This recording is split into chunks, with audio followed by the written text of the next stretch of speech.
వ్యక్తిగతమైన ప్రార్థన, personal prayer. నీ తల్లి నీ కోసం ప్రార్థన చేయొచ్చు, సంతోషం. నీ తండ్రి నీ కోసం ప్రార్థన చేయొచ్చు, నీ సేవకుడు నీ కోసం ప్రార్థన చేయొచ్చు. ఈ ప్రార్థన కాదు ఈ రోజు నేను అడుగుతుంది. నీ వ్యక్తిగతమైన ప్రార్థన జీవితం ఎలా కట్టుకుంటున్నావు?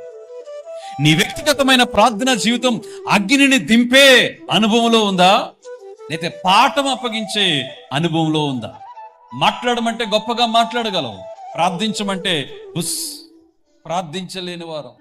ఇప్పటికీ కూడా నోరు పెగలించి ధైర్యంగా ప్రార్థించలేనటువంటి క్రైస్తవ జనాంగం ఎంతో మంది ఇక్కడ ఉన్నాం.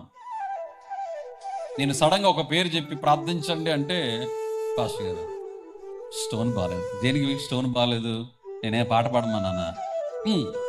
ఇక్కడ ప్రాముఖ్యంగా మన జీవితాలు, ప్రార్థన ఒక వేడి మన జీవితంలో, ప్రార్థనలో ఒక శక్తి మన జీవితంలో కావాలి.